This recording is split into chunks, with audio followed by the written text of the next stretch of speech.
Well, welcome. Thanks. I had a question for you regarding My Bloody Valentine, Season 5, Episode 14. Dean sends you into VegasCon to meet with Famine, take out Famine, and Famine throws you a steak in the form of a pan of ground beef. What are they actually making you eat?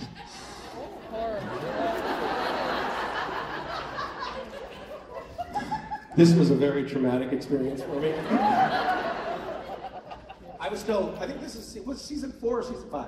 Season 5. Season 5. I was still green enough on the show that I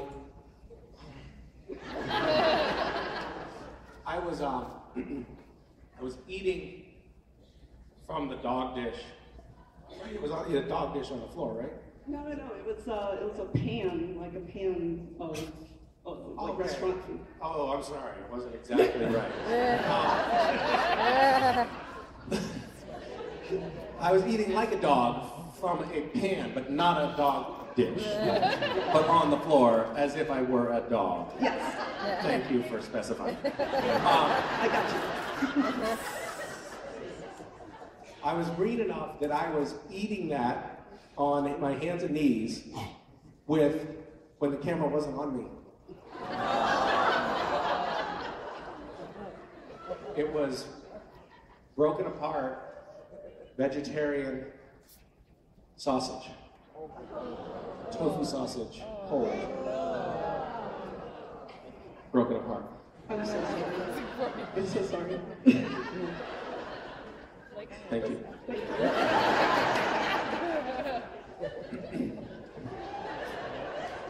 It's funny too because on the show normally when Jared and Jensen have a scene like, oh, so we're going to be in a diner, you're going to have a burger, what do you want? You want like a juicy quarter pounder, medium done, it'll be served warm.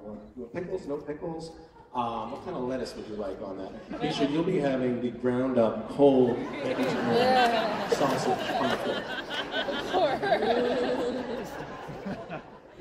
There's sort of a little bit of a hierarchy.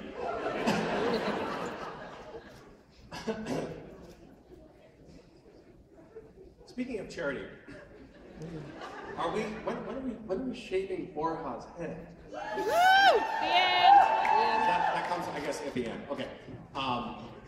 Those of you who haven't donated, he's raising money for an organization that helps fight childhood cancer stuff. You could just use your phone to do that. So keep posting it. Have you all done it already? Can anyone tell me, have we gotten the $5,000?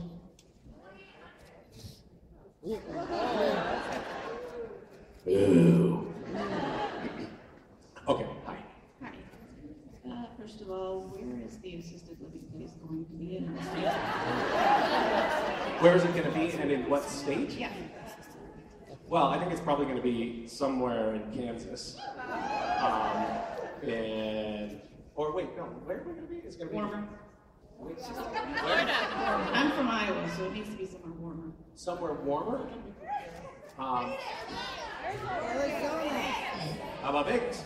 Vegas. That could be great. Open to everybody. What's that? Open to everybody, right? Open to everybody? Oh, no. This is very exclusive. This is just for the retired cast of Supernatural. I'm sorry if I misled you. You're gonna sell tickets, right? Yeah, of course we're going to sell tickets. Like a It'll be an entirely glass building. And anyone can come watch at any time. It'll be like that biodome. It'll be completely self-sufficient. We'll have to recycle our own manure and grow our own vegetables. I'm tired. I'm sorry. Was that your question? No. Okay. Having seen your videos with your kids and myself being kind of a sarcastic person, I have a 19-year-old son, and there was a point where I looked at him and said, "Oh shit, he's just like me." What do you see your kids? At what point do you see that happening in yourself saying that? When am I gonna say, "Oh shit"? Yeah, like just how like old me? do you think they'll be? Well, What will they be? West is starting to already get there. When he was like, "Oh yeah, Dad, where'd you learn puppy dog eyes?" I was like, "How the that transparent? I thought I was being stern. As teenagers, what are you afraid of? What am I afraid of? I'm afraid that they will be like I was when I was a teenager. I mean, the culture now is so different from when I was a kid. We're very protective of our children. We make sure they don't cross the street. When I was West's age, when I was Mason's age, I was walking. I mean, this is literally like one of those. Like I used to ice skate 20 miles each direction to school when I was a kid.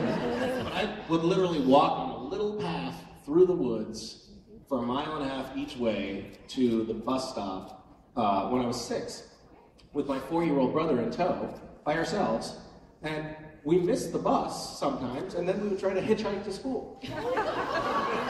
Like my children. I'm like, you're allowed to ride your bike in the driveway, but not on the sidewalk. And I think we had a very permissive childhood. And so when I got older, by the time I was in high school, I was, occasionally stealing cars and, just like I would road race.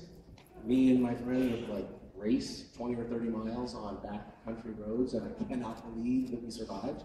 But I'm terrified that my children will do that kind of stuff, because it was a miracle that I survived.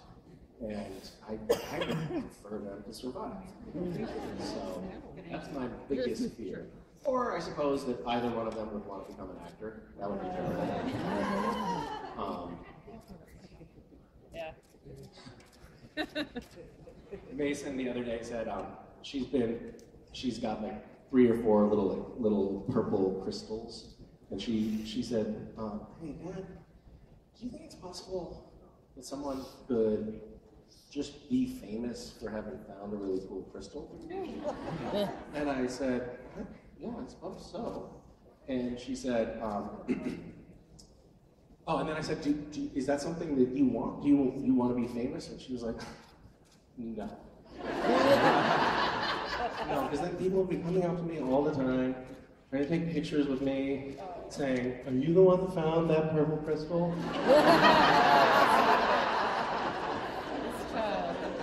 This child. Okay. Thank you. Hi, Misha. Hi, how are you? I'm good. How are you? I'm good, thanks. What was or is your proudest moment in your career?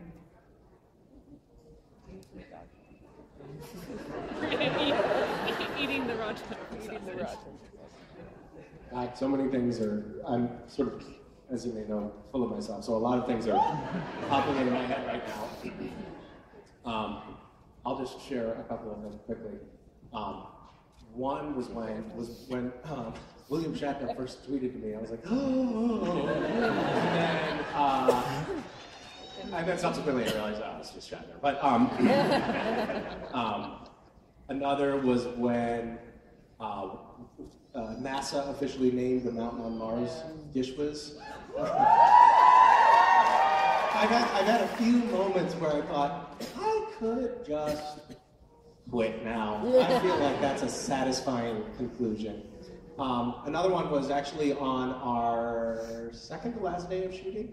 No, it was last Friday.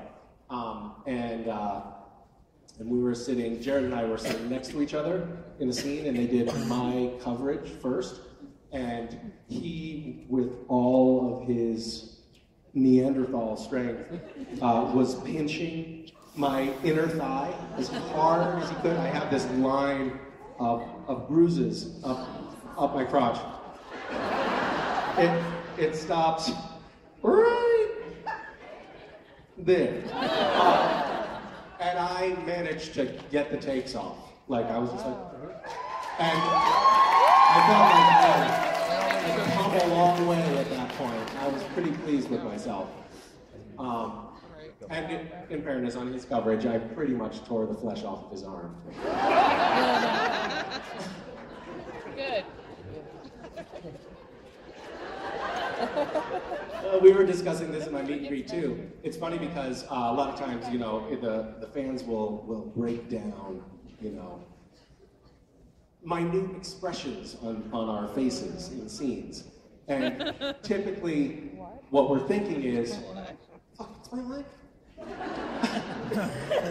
Like that's the level of thought that we put into it. Or sometimes like, oh, God damn you, Jared. But you know, it's amazing to see that there's this sort of layered interpretation that goes into some of the things that I'm sure it's like all I'm trying to do is not laugh. Yeah, but there's meaning, there's hidden meaning there.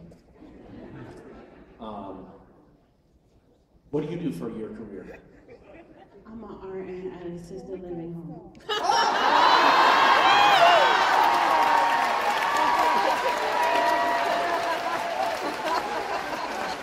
Are you happy at your current place of employment? Did you say fairly happy? No, I'm very happy. You are very happy? It's just a negotiating tactic, isn't it?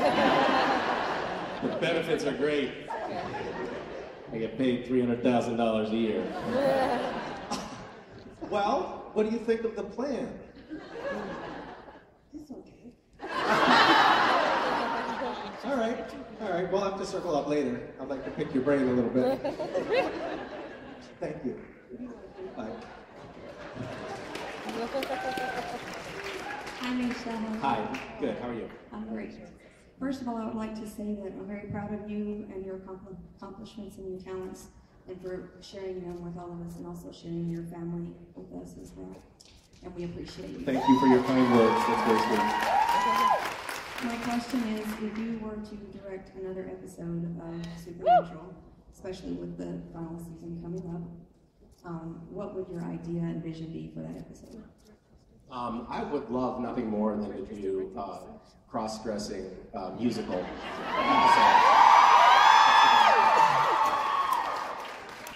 It seems like such low-hanging fruit and so obvious, and I don't know why we haven't done it yet. Would you still play your current character just as cross-dressed? I think Castiel already is cross-dressed. He's just like, we don't know what's going on with him.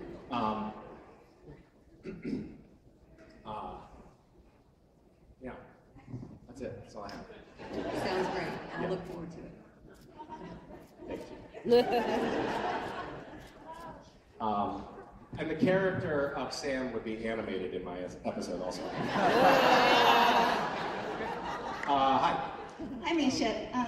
So you've played a few different roles on Supernatural, and I was wondering if you could be any character inhabiting your meat suit. Which one would you pick? Pardon me? Yeah, so which one would you want to act as? Wait, say that again? So which character would you want to have What? inhabit your meat suit so you can act as them? So I can do what? Act as them. Be that character. Okay. So which character would I want Out of any deep of the inside characters. my meat suit?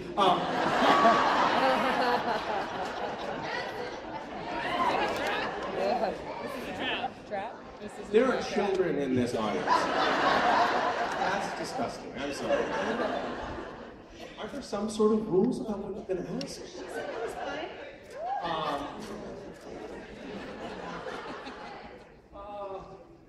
We have often commented on set.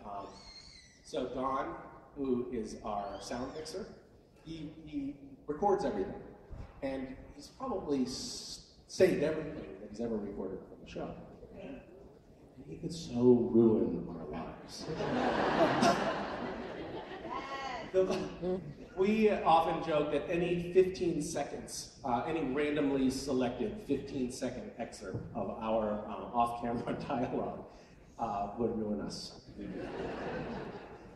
And I think that's true. I don't know who I would want in my meat suit. It's going to be a little bit tricky for me to answer this question now because of the suggestions that I just made. I was going to say Rowena too. Yeah! That would be pretty fun. What's that? Oh my god. That was loud. And also not a Scottish accent. Scottish accent is not my strong suit, but it's the opportunity to grow up on that. If you'll pardon the expression.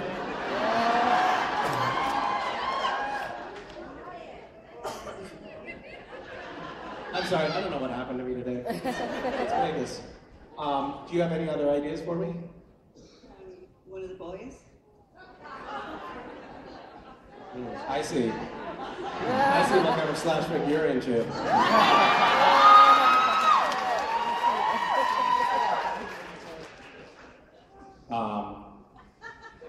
You know, Dean is kind of easy.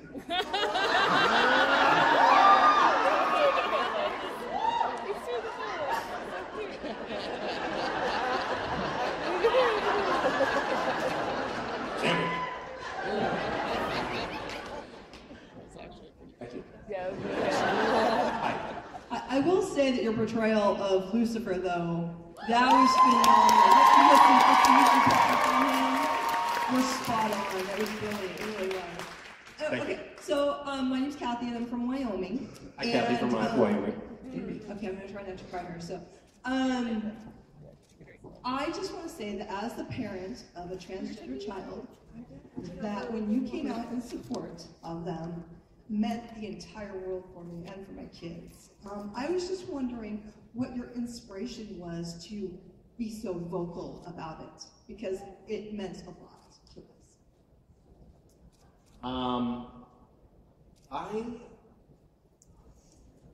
Gosh, I wish I could say that there was some specific inspiration, but I just have always felt like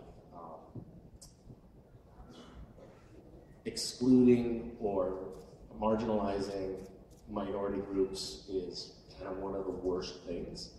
I agree. And gender and sexuality identities often have a lot of, I mean, historically there's been a lot of stigma attached to them too. So it's not only that people are getting victimized from the outside, but they're also feeling shame on the inside a lot of times. And those two things kind of go together and feed each other. And I think the less people the more people feel accepted, the less shamed they feel, and the more they can be themselves and enjoy their lives as people all should have the right to. So I think it's such a lovely trend that we have. I mean, there are ups and downs, but I think we have a trend toward greater acceptance in those fields. And I think that that's really important and something that I want to keep, helping to champion. It's appreciated so much because it is probably one of the most misunderstood of all of the LGBTQ community. I mean, there's even bullying from within the LGBTQ community. I know. It's kind of complicated. I'm actually, I've been for the last few years working on a feature film that is about a trans character, but it's not a traditional trans character, and because he doesn't fit into the neat boxes that even the trans community sometimes thinks like this is the definition of trans, doesn't quite fit into the neat boxes, and so is sometimes ostracized by the trans community, which I find really ironic. Like, I think that the overarching intention should be to just accept everyone as they want to represent themselves. And anyway, so it's an issue that I kind of do feel pretty passionate about, and this is a project that I've been working on for a long time. Yeah. Thank you. Can I ask you one more question? When your child, came out to you, or My child was about 2 years old. oh really? She would put shirts and pants on her head and say it was her hair, and and because I had these 3 little boys running around, and they would all just get their hair cut really short, and we didn't really understand, and then it became this whole thing where it was so persistent. And I mean we're talking 2 years old. And it was one day we were in the store, and I was like, I'm like, baby, it's okay to pretend to be a girl. That's fine, but you're a little boy, right? Because I thought maybe the child was just confused. And she said, no, Mama, I'm not a boy, I'm a girl. And we got into this whole thing about it. And so then, like about a year later, we're driving along and we were talking about Scooby-Doo. We were talking about Scooby-Doo Monster Island, I think it's called. And Keurig went, that's it. Fred has my body. And I went, what? And then, because it was that whole changing of the spirits within their bodies, and now this child was stuck in a boy's body. And, Oh, wow. and so it was like, something's going on here. And I knew nothing about it. And then it turned out that somebody who I dated in high school turned out to be transgender, and they got a hold of me and was like, guess what? Wow. And welcomed me into this world. And so I've been a fierce mama bear since. Well, good for you. She's lucky to have you for mom. Hi, Misha. My Hi. question to you is, if there's any character that's dead in the supernatural world, who will he bring back and why?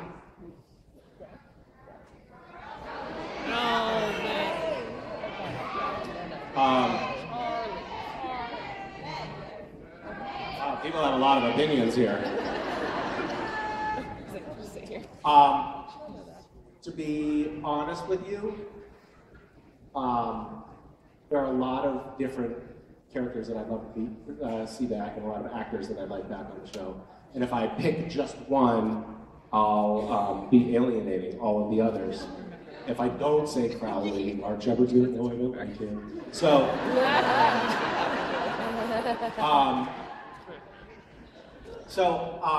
but I actually, I recently sent an email to Bob and Andrew saying, hey, what about getting Meg back? What about bringing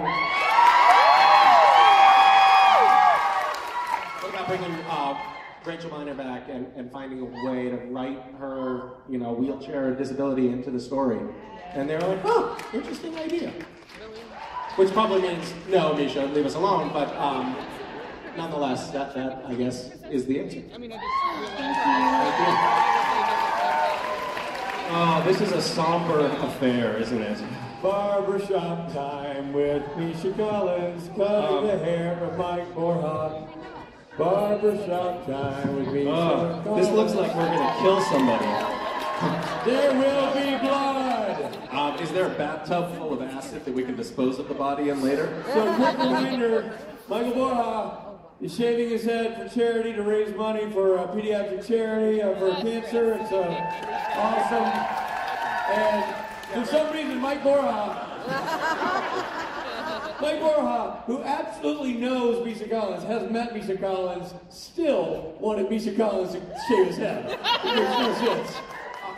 Where are we now on the fundraising, guys? Yeah, Mike, how you doing on the fundraising? 4,000. 4,010? Can we just get it up to 5,000 before we do this? Yeah, let's get to 5,000. So, Mike, donate. We tweeted it. oh, where's the link? Didn't you tweeted out the link? I tweeted the link. Misha tweeted the link. You probably don't follow Misha. He's on social media.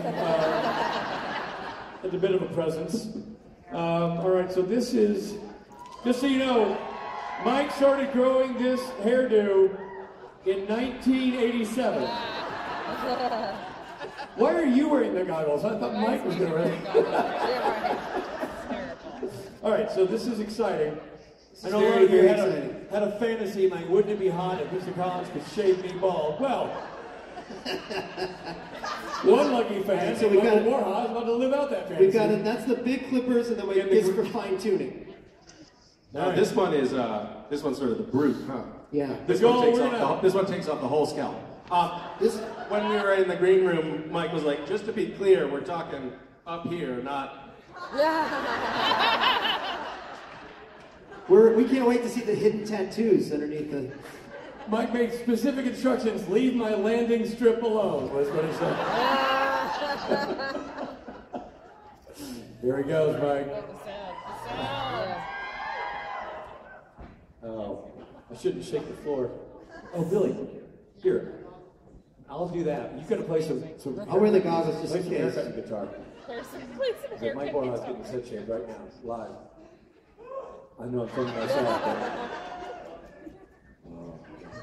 There's a lot of shaking going on. Mike You shouldn't have done all that blow before you. Some haircut music. Wow. Wow, it comes right off. Wow, really? Robots really do have skulls. And we're gonna go with we're gonna do a few steps here. It's gonna be first gonna be a boar hawk.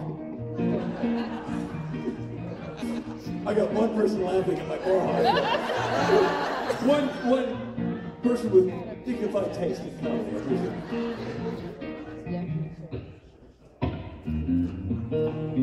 Well, are we have right now we have half hawk. Yeah. That's some haircut music, man. Misha, why aren't we getting any good hairdresser banter? You should be asking about his dad. Yeah, so tell me about the kids. How are everybody doing? Kids are great. Kids are fantastic. Did you hear about Khloe Kardashian and all that? Well, apparently her best friend. What happened? Yeah, her best friend was like doing it with her baby daddy. Please tell me. Now, as you do the mohawk, I wanted to lose this and keep just this up here. So he looks like that character from what's that movie where all the kids go on the... Why are you wearing safety goggles? Just in case, man. Now, anything can happen up here.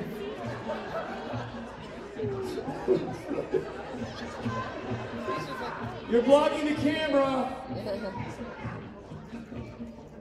Why is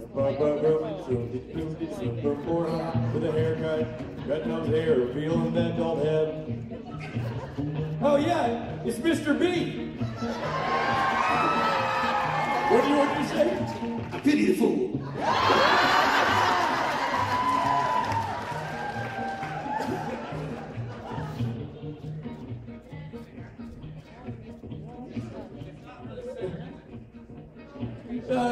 Not centered at all.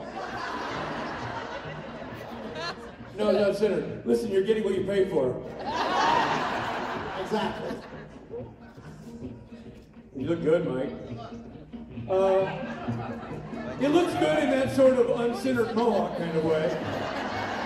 In that, it's like you got your hair cut at Chateau Oops. Yeah. There goes the middle one. There you go. Yeah.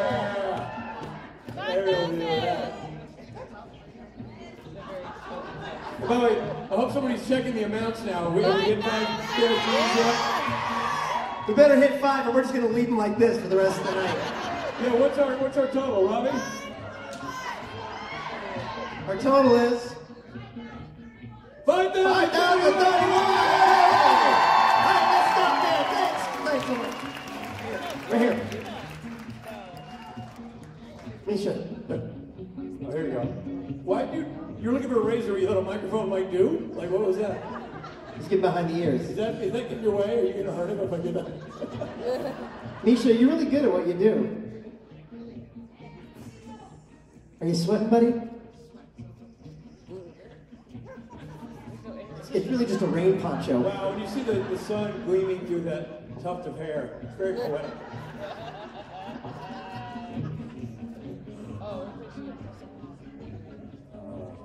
I think these people actually paid to be here. Wow. Like, this really changes your look, has Yeah. No. You look 2, maybe 3 days younger. We better put the goggles on, he's going to punch you in the face.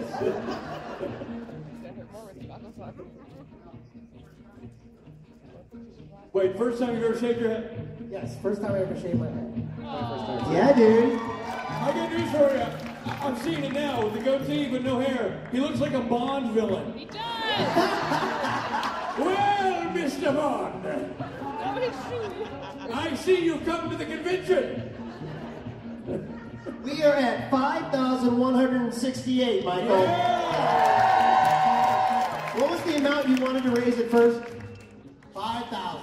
No, but at first you were like, you were hoping for 1,000. 1,000. Now we're at 5,168. That's great, man. Robbie, the goggles on your head with the glasses on your face. I mean, My favorite is halfway through when someone yelled at me, "You're blocking the camera!" that was only because you were blocking the camera. Yeah, the camera, by the way, being manned by Ladies and Chris. gentlemen, the new and improved Michael!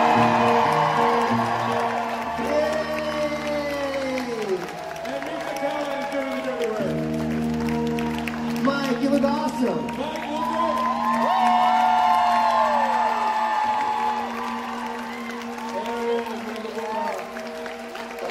Going to such a good cause. Thank you, everybody. Really appreciate your donations. Love you all. Love you all. That was awesome. Now, Michael, And how about the go assume the position, sir. How about the props out to the barber, huh? Misha Collins, everybody. Tune in next week and Misha Collins gives Stephen Norton a pedicure. Ladies and gentlemen, do we have a base? Do we have a base? Hold on. You can't leave yet, Misha. We gotta make it official. Come on, Mike. Come do your job. Hold on. Wait awkwardly. Wait awkwardly. Don't leave. Wait awkwardly. Wait. And 1, 2. Misha Collins!